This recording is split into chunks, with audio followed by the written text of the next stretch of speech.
When you are stuck at a decision-making point to go, not to go, to start something, to wait to do it later, to ask her out, to not ask her out, but you're stuck, you're spending all this time ruminating, trying to solve the right answer, the fastest way to get out of it and to solve that problem in a way that can guarantee that you'll have as little regret as possible is answering or assessing whether the decision is a one-way or a two-way decision. I first heard this from Jeff Bezos. Opinions on him aside, the concept is super important. Another term for the one-way or two-way is reversible or irreversible. So you're starting to see probably what I mean here. The reversible or two-way decision is something that you can go back on after the fact once you make the decision. For instance, if you're thinking, should I post or not post something on social media? I don't know if I should start this account or not. That is a two-way decision because once you post something, you can always delete it. You could walk away from that venture. If you try to start a business and quote unquote fail or decide that it's not for you for whatever reason,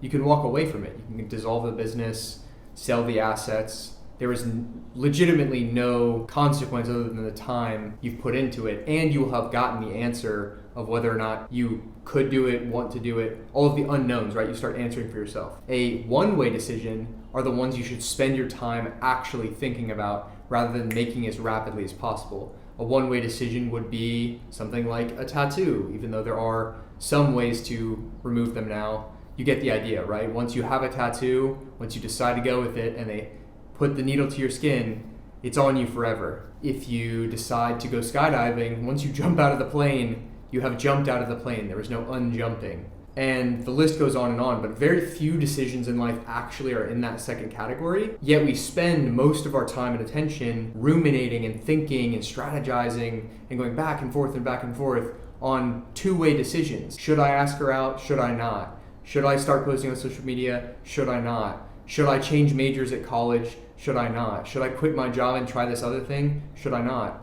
It can seem like some of those things are one way, but the truth is it's not. If you quit your job, you can always either ask for it back, which isn't guaranteed that you get back, but there are other jobs for you to get back. It's a two-way thing that all jobs in the world wouldn't just dissolve overnight.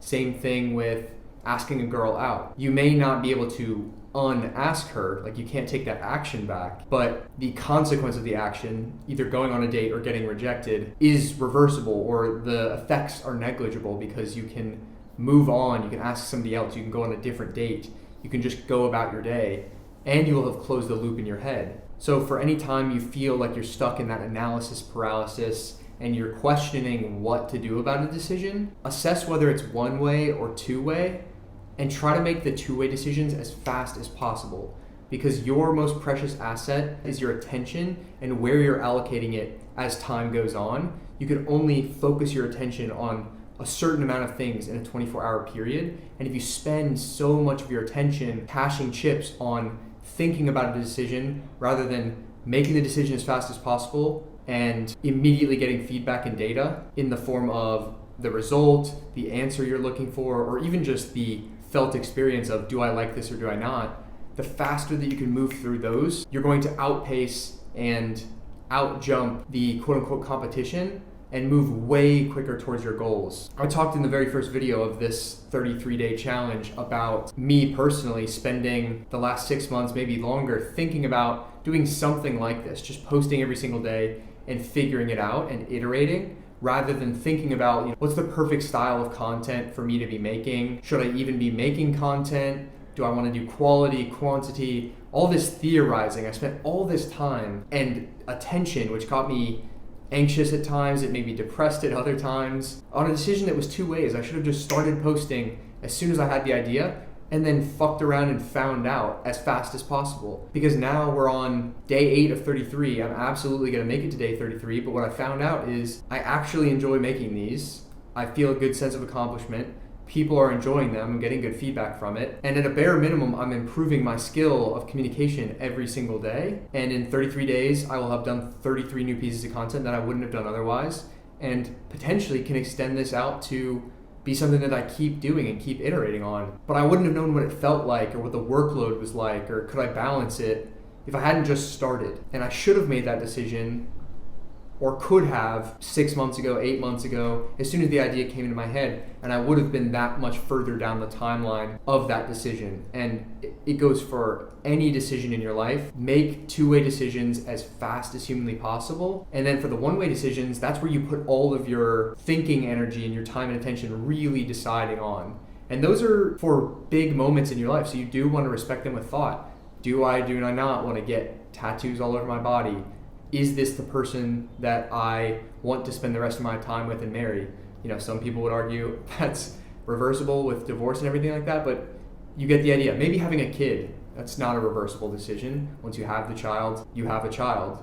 So some of those types of decisions are where you want to be spending all that time and attention, and save that energy, save it for the big questions, the ones that really matter. And the other stuff, it really is not as consequential as we can work ourselves up to think. And what I can tell you is that anxious feeling, that undecided feeling that you're going through, should I not? What will they think of me? All of that angst and discomfort completely dissolves when you become somebody who's a fast action taker.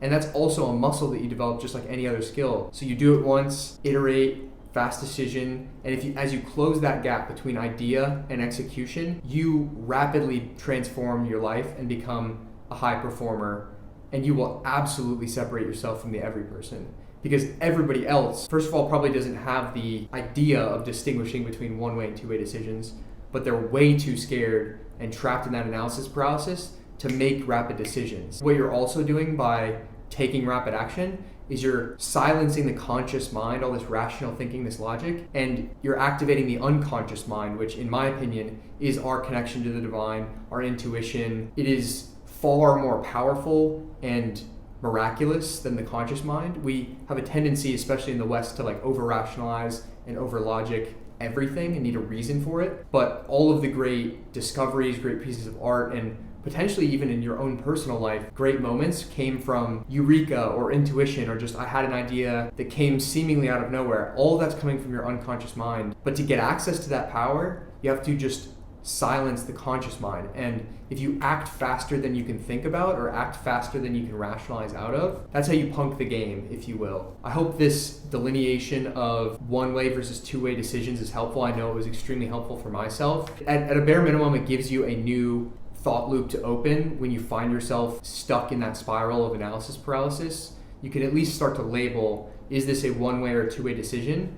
And as you strengthen the muscle of once you've decided it's a two-way decision, just immediately acting, you'll get better at it over time, and eventually you'll start seeing your life transform, and it will become much more of an unconscious habit rather than this conscious laboring. So hopefully it saves you a tremendous amount of time and attention, and certainly some mental anguish along the way. Comment below what you thought, what else you want to hear me talk about. Otherwise, I will see you tomorrow.